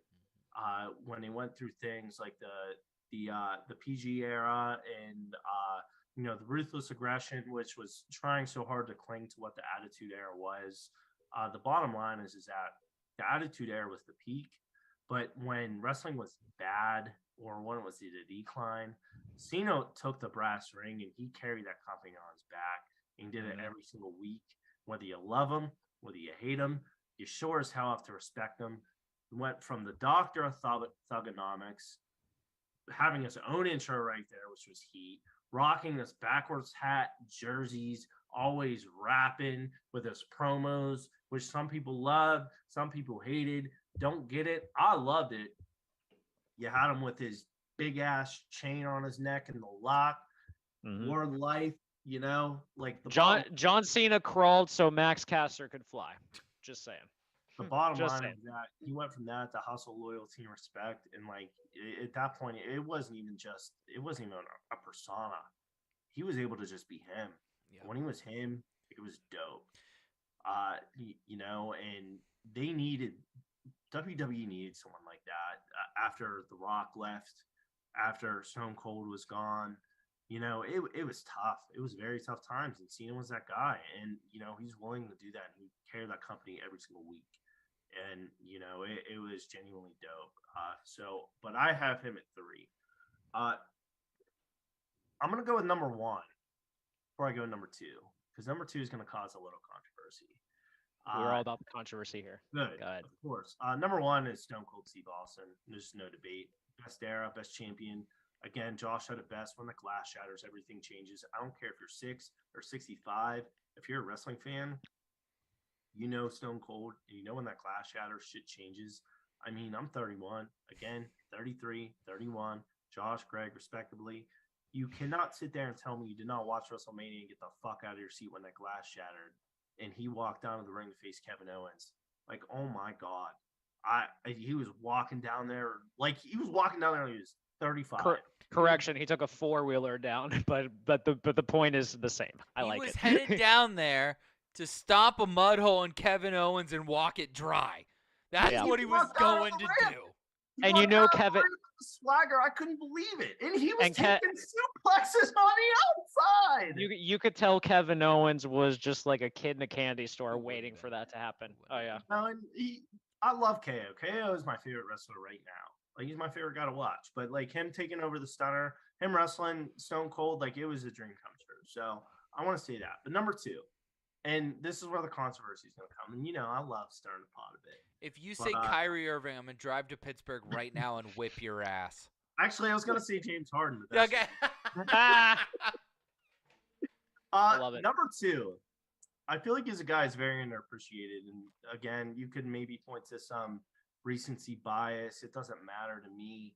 The bottom line is that when we talk about the time that, and it's not The Rock, which I'm very glad none of us put The Rock on there. It's not that he's not great. He did have the best belt intro, though, where he, like, whips it up. Yeah. It's still the coolest fucking thing. Like, that's absolutely. the best. The way he carried it, like, it was dope. Yeah. It was cool. Like, it was awesome. But I think The Rock didn't need a belt to be a superstar. No. So maybe that's why Yeah. it is. Because he was so good on a microphone. Like, he's the best that's ever had a microphone in his hand. And I don't even think there's anyone close to him. I think you have The Rock. Then you have like guys like Flair, CM Punk, and just guys, Cena, like those guys. But my number 2 is Randy Orton. I see what you guys are saying. Like, yeah, maybe I forgot about him. Like, here's the thing about Randy. When you have a guy like Cena, how does Cena actually thrive? He's going to thrive based on his contemporaries. And you have a guy like Randy who was the contemporary to John Cena. So that's number 1. Number 2, in trying to save whatever you can that is left of the Attitude Era and the Ruthless Aggression Era, Randy Orton was willing to go there, and he was willing to take it so far. This is a guy that booted Stephanie McMahon in her head and then had Triple H handcuffed to a rope and kissed her on the cheek. Like, he got thrown out a window when Triple H stormed his house, and that was when Triple H was going through his face phase. Like, he's a guy that essentially, I don't want to say LeBron James, but like, he was a guy that like was a phenom and following in the footsteps. He was 3rd generation. When he came into Evolution, we were like, oh, there's big things coming. 14 championships is something I could have never predicted. But when he was on those reigns, man, we hated it. We absolutely could not stand this man. He was someone that got under your skin. He was someone that you did not want to hear. He was someone you didn't want to see on TV. And it makes you think like, damn, if this dude could do that, but do it for 14 times, and every single time he was actually in the ring, he put on a show and he helped put guys like Cena up to that level, helped put guys like Edge up to that level, helped put a lot of guys, including Triple H, up to that level. Like, no matter who he was, we're talking about the Viper, the Legend Killer. We're talking about him. And he was a guy that, to me, I have him at 2 because I genuinely feel like he's underappreciated. When he was that guy, and when he was in the ring, and when he was, shaved head, he didn't give a damn. And we could talk all we want about Cena and the trumpets. Like, you're only as good as your contemporaries, as your opponents. And Orton was the guy that helped him put him up there. So I got Orton ahead of Cena at 2. and I love the greatness of Cena. He's my dude too. Love him. He's on my Mount Rushmore. But in terms of this argument, this tier 1, 2, 3, I got Stone Cold 1. I got Orton 2 slightly, and I got Cena 3. I would just the only reason I think you think Randy Orton is cool is because they did with John Cena what they aren't afraid to do with Roman. If this was that era, Seth Rollins and Roman Reigns would trade the belt back and forth. All the time. But they decided to hold and just let Roman carry it. And I think that's such it's shitty to say it's brave. It's a smart decision that they made that they should have made with Cena and probably regret not making. Real quick, in the chat, NBA Rig, Greg, I'm with you. Put Vince McMahon actually above all wrestlers. He is the story, the best entertainer, the biggest moneymaker. I love Vince's daughter's storyline as well. Stephanie also had a great run. Stephanie was a great heel. Great heel. And then he says, The Rock, yes, I thought he was above Cena or more popular than Cena during Cena's first 4 years. Triple H, he's one of my favorites. He was stellar. Do you guys like Triple H? Yes. Trips. Yes. I think we all I said definitely an omission from the list. Trips was the guy that Trips was a guy that if you knew you were in a bad spot, you could always rely on him to carry the belt and do it in a right way. Dre, I think the reason I don't hold Orton in kind of the same boat as you is simply for the fact that they that during the early 2010s, late 2000s, they ran Orton and Cena down our throats so many times that I just and here's what's they had to, but here's the and they had to, and I agree, but goddamn, it was just it got to a point where I'm all right, they main event a pay-per-view or something like that, and I'm all right, what else are they gonna do to try to be different and all that stuff? And it's hard for me to get an emotional attachment when it's the same thing I've seen over and over and over again. At least with the different guys that I named, they were willing to they at least were able to find ways to make something work with different guys. They were able to kind of mix it up and all that. Don't get me wrong, I think every champion has a signature rivalry that we all kind of point out as the one that we gravitate towards. Hulk Hogan, I think, is Macho Man. Correct. Yeah, Cena's is Orton, unfortunately, because just the amount of times that they do it. But it's Rock or Punk, but that's me. I also said this during the pre-show, an honorable mention that I would have said. I'm pretty glad no one said it, but someone like Edge, I feel is someone who's kind of underappreciated. It's a good pick. I just wanted to throw him there. I don't know if he'd be in my top 5. Edge's greatest rival was John Cena. That's a fair point. The other Edge was Cena to Orton to Cena, and then Edge was there too. Eric has heel Kurt Angle, which I think we can all agree was fucking tight, and Y2J. So I think top 5 also on the mic is Y2J. Yeah, I mean we could sit here and give top 5 favorite or top 5 that we think are the best. You know what I mean? I mean, we could sit here and do this for hours because that's what wrestling fans do. Yes, they do. They do it very well, too, just saying. But let's move on to our game, shall we? Let's do it. Dre, are you familiar with the running back game that we do on Two Beers Deep? I am not, because I'm a third-string running back. Well, basically, we make these little 8-bit characters run across the screen, and whichever one wins, that's the draft we do. I am familiar with this. Actually, I lied. I have seen this. There was one running back. I think it was Elsass. The one time I've seen it, Elsass's running back, I think, was down 40 yards and came back and made a miraculous. Yeah, it very well could be. Greg, Derek says Randy Orton was Cena's greatest rival. Shut the fuck up. Fuck off, dictator. Actually, My king. This is actually a great draft to have Dre on for. When you said it was wedding season earlier, I'd put in top 5 people I wish I could go back and invite to my wedding. Dre is up there because he brings the party. Yes.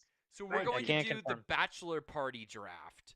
And as we figure out who goes where here, so basically the bachelor party draft is we're going to take turns picking when the real fans show up. What? Oh, I don't know. Thanks, Derek. You totally threw me Whatever. off.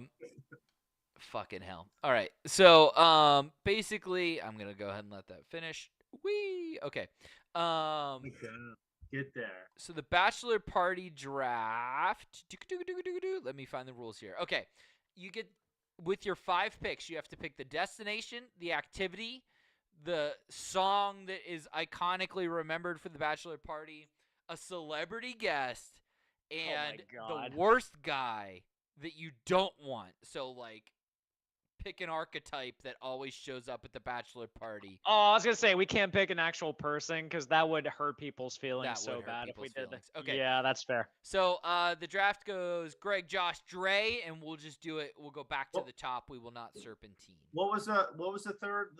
So we have destination, activity, and then Destination, activity, worst kind of guy to have, the song that is iconic through the trip, and celebrity guest.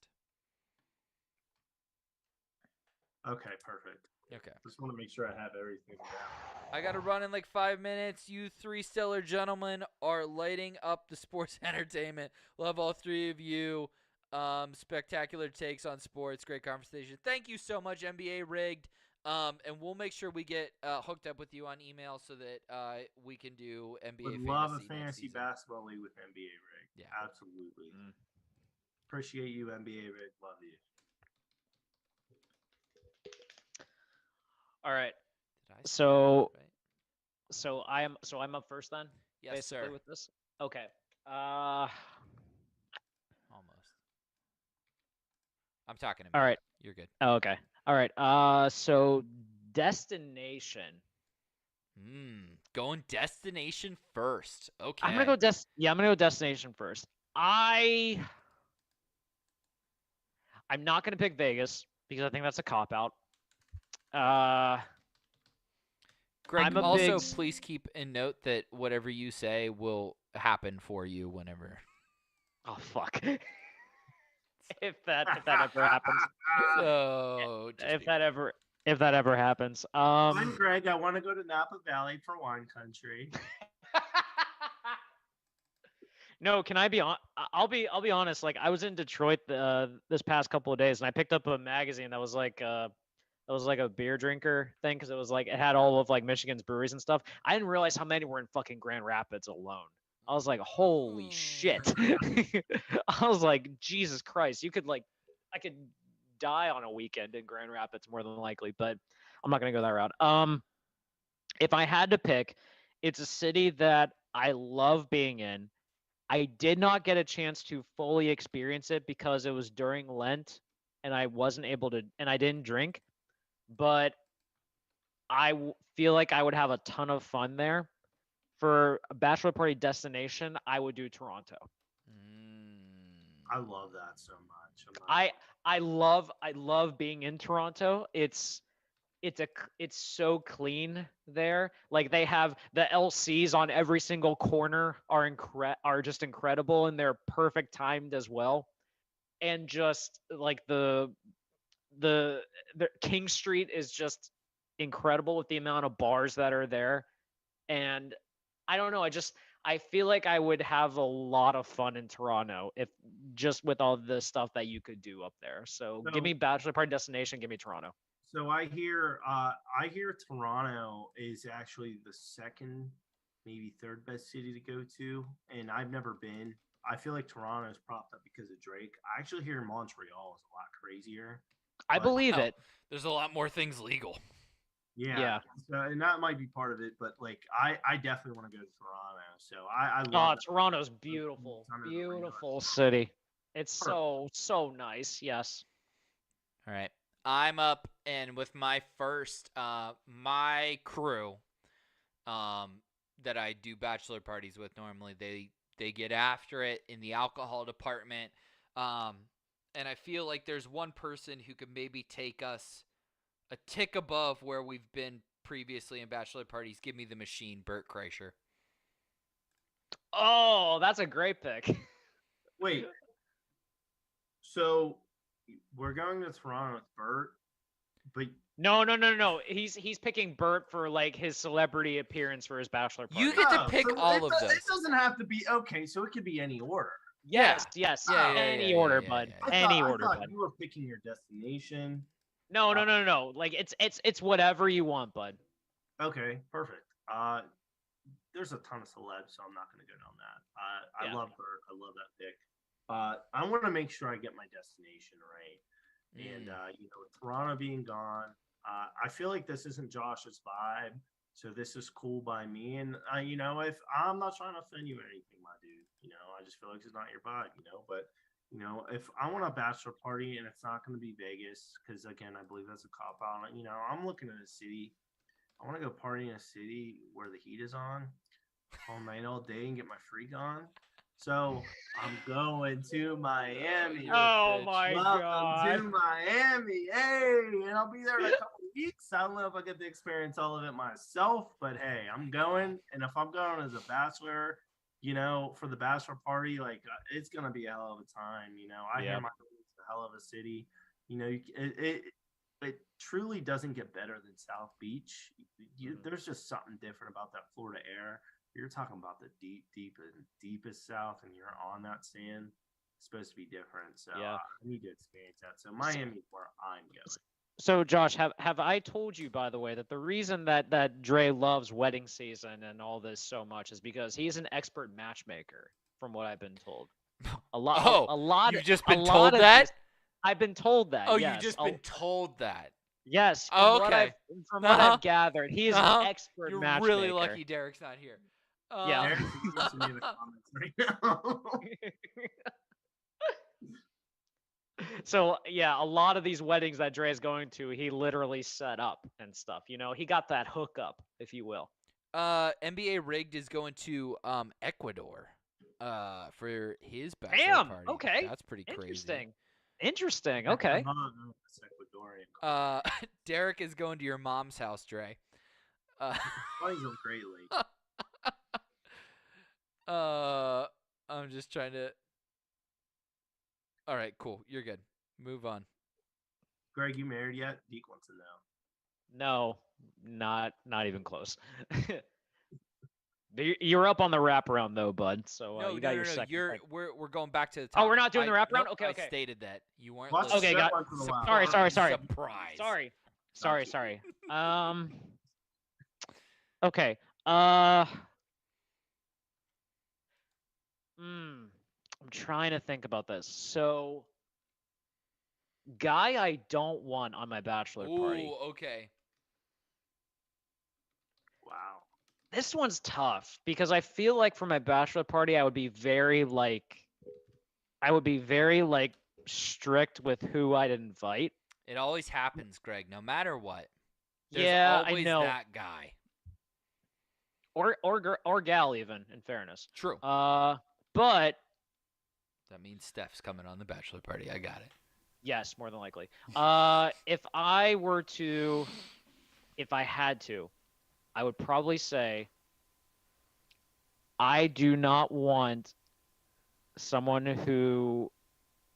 This is gonna sound bad, but I don't want someone who just recently got dumped. Yes, Greg. Yeah. Yes. I do That's not a good one, Greg. I don't want someone who just recently got dumped because they are going to bring the vibe down entirely.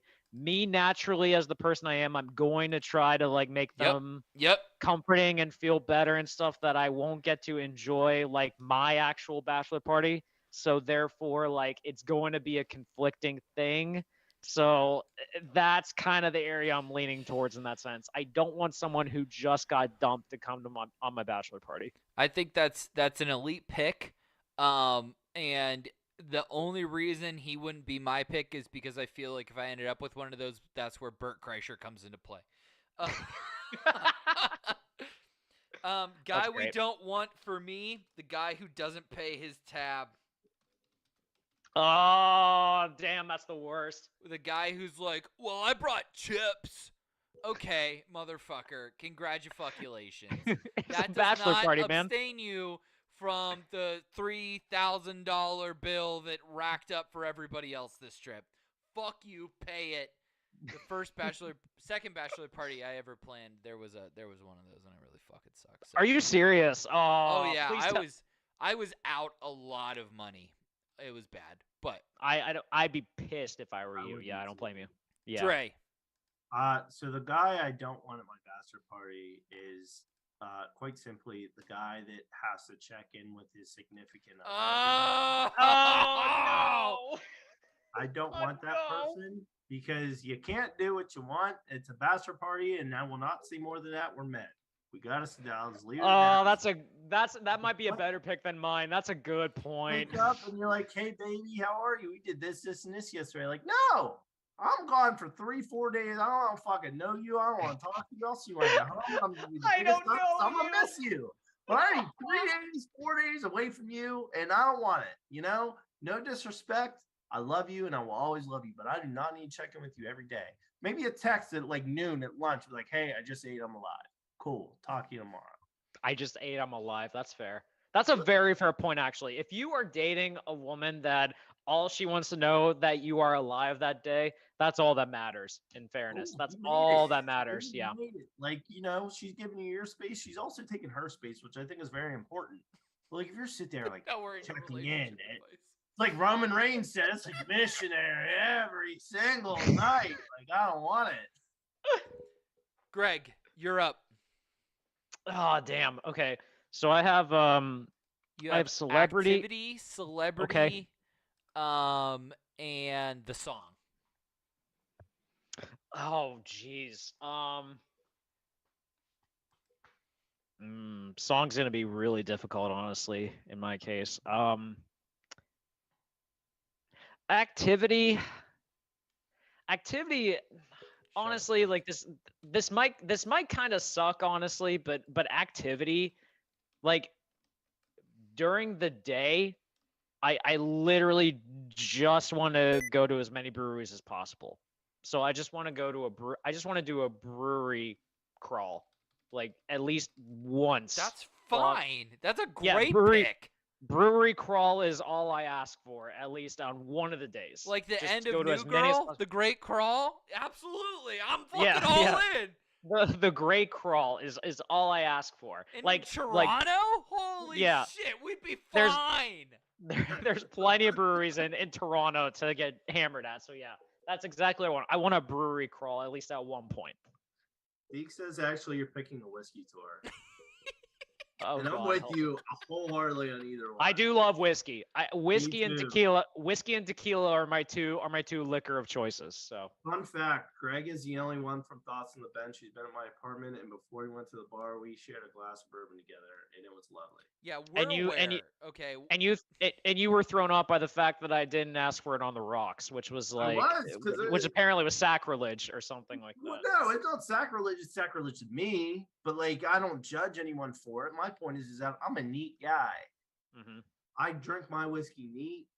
Now so tequila. anyone- Now tequila, I need on the rocks. That's Yeah, different. absolutely. But like someone's like, I don't want to neat. I'm like, excuse me, there's more of us.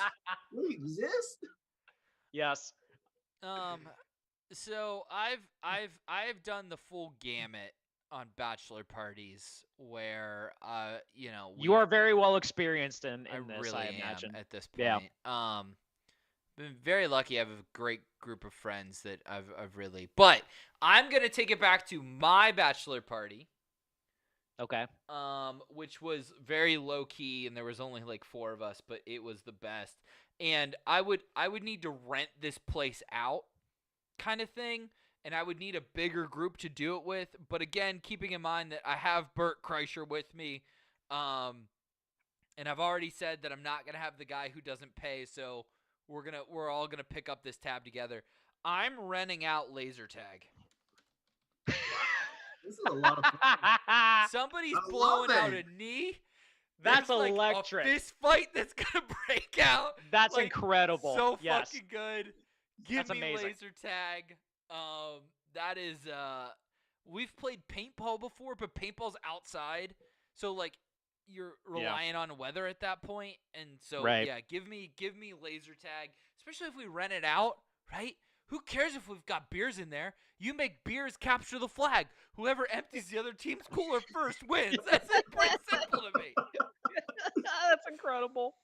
Play Juice Oh WRLD, says he man, that is Matthews. incredible. I haven't played laser tag in forever, so that would be an elite idea for a bachelor party. I love it. I love it too, and it kind of reminds me of How I Met Your Mother, and it also reminds me of didn't this even know bachelor that was party a I went to. I went to Boston, but we went to Sky Zone, and there was a couple dudes there who were like ready to just sweet chin music. Some of these kids on the other side of the dodgeball court, like it was really cool. All right, so Paintball is overrated, Deke. You're right. Yeah. So I have my worst guy. I have my destination. You need So- an activity, a song. The activity I Insulin. want to do, I feel like, is going to be a combination of the place and very much messing up the guy that checks on his wife all the time. Okay. Trying to put him in a secluded area and hope that this is right. Give me like a 10 to 6:30, 7 o'clock beach day on Miami where we just take over the beach and there's nothing but music, beer, volleyball games, dancing. I want that. People just going in and out of the water. I want to own the beach. Can One I- day, I would love to own the beach, and I don't know how you do it, but I feel like you do it with those couple of things. So that's what I would want. Can I help you here? Yeah, of course. There is a place off the coast of Florida, in the Gulf, called Crab Island, Okay. and there's only two boats out, or one boat out, one boat in, and it leaves at 6 a.m. and it doesn't come back till midnight. And basically, it is a bar that is on a sandbar in the middle of the fucking ocean. Wow. I'm not laughing at you. I'm laughing at the comment. Oh, what is the comment? He's picking a group of hookers. Oh, good. No, That's a good a pick, group Dre. hooker. One hooker for the What is a group entire- hooker? Oh, a group hooker. Oh Say my stripper god. job. I'm not. Oh, Hey, Jesus Christ. I'm not saying it, but if it happens, Like Duke Lacrosse. Oh, Jesus, that was not that- funny. the best man goes last. Jesus Christ. Oh man, but yeah, Crab Island sounds really cool. I would do the Best man goes last. that Fuck crab you. song.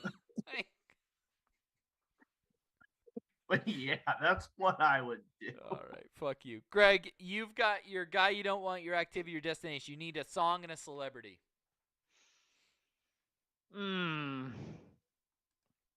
I could be lame and say Sweet Caroline and force everyone to say Let's Go Pitt on the bump, but that would be lame. Yeah, I Put wouldn't yourself do in it, your so fuck perspective you. of where you're at in your setting. I'm gonna go Hooked on a Feeling. Yeah. I like that. Yeah, For the brewery yeah. vibes, I like that a lot. yeah. I think that'd be a fun one. I honestly though, like the song is one of those things that like it has to come naturally. Yeah, Like you can't force it. It does. So I would imagine like someone creates a playlist or something, and then that song like it just becomes an inside joke throughout like the weekend, and then it just manifests itself from that. So like I think that's usually how that's up, but I think an easy one to start off with is definitely Hooked on a Feeling. Yep.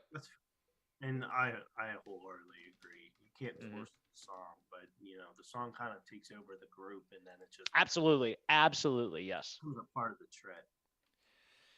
I'm also going with my song.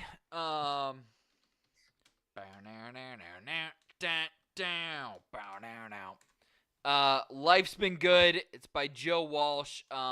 This is the mandatory song. It's an inside joke with my friends and I, but it's a classic and it's a long song, so that's good. I like it. But Life's Been Good. Banger. Shout out Corey. By the way, Deke in the chat saying Greg picking the Magic School Bus theme song. That gave me an idea. Maybe I should change mine But to the is Power it- Rangers theme song. Let me stop. Oh. It could be Gray instead of Greg, and he just messed up. Like, who knows? Pledge of Allegiance. I knows? said.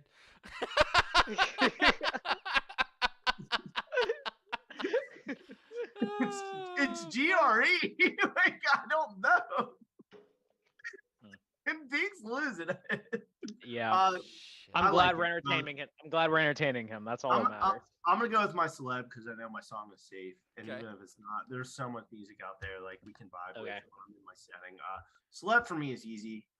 This dude's an absolute animal. I could turn up with him, and I could also have down to earth conversations with him. Did I you know just it's- pick Kanye West? No, I did not. I know he bring us crew with him, which is cool, and you know they're all normal guys, but at the same time, sort of famous celebs. Like the bottom line is like I know for a fact this dude would just he'd bring the house down, and I'd be fucking all for it. Give me Pat McAfee. Oh, that's a great. You pick. said easy, but it sounded like you said Yeezy, and I was like, what is your obsession with like fucking picking wild fucking aces? Nah. Kyrie Ky- and Kanye in the Kyrie- same fucking show. Kyrie is Kanye West with handles, and Kanye is Kyrie with a singing voice. So, but no, give me Pat McAfee. Great pick. And I don't think twice about it. Oh, He that's a said great. Yeezy. Okay, thanks, Sid. I swear to God, he said Yeezy. He definitely said Yeezy. The chat is fucking your day up, Trey. They're with you. They're against me. It's always how it is. No, that ain't It's true. easy. You said it. It's easy. Oh, shit. I'm kind of mad because Pat McAfee would be the perfect pick for me. Actually, now that I think about it, That was a good pick. that was a great. I know we're pick. ripping on Dre. That's a great fucking pick. And you. Pat McAfee's paying for it. Like he's picking up the tab everywhere. And that's a guy you want on your That is the bachelor guy party. you want. The bankroller. You did a Ah. double. I like that. That's a good thought. Greg, Hey, you guys are invited Damn to it. my bachelor party. That's all I'm saying. you need your I do celeb. not. I do not know who I want for this one. Chat is not Um, invited, by the way, since they're saying I invited Kanye. They're not invited. They're not invited. Okay. Neighbors ah, embarrassed. I struggled with this one the most because I have I have no fucking clue what celebrity I would want at my bachelor party because quite frankly I don't really want one. But He's gonna say like Mickey Mouse, and we're gonna be okay with it. I'm trying to think of like who's the Gregest celebrity that I I'm could sorry, think Doug. of Maybe that would Donald like. Duck. Like, dude, Mickey Mouse would be incredible. I'm trying where's to your think. pants, Donald? Oh, that'd be amazing. I have no fucking clue. This is one that I was like kind of like waiting for last because goddamn, I don't know who I would I want. kind of for- want Greg to pick Kirk Cousins so we can just do the meme of like them pointing at each other. That would actually be tight. Except for I don't think Kirk Cousins drinks. Yeah, Yeah. he's lame. He drives a VW like beat up wagon. Like he's kind of a douche. Like Derek says Bill Nye the Science Guy. No, hang on. no, because he would educate us the entire time, and I don't need that. I don't need that. You're the only one with the celeb left. We can skip you if you want, and you can kind of like think about it. Because I'm gonna struggle with that. Because I honestly don't want a celeb, but like I can't figure out like who's a good fit for me. You gotta have a celeb, dude. Need one. I really don't, honestly. Like Hangman Adam Page. we get into some cowboy shit.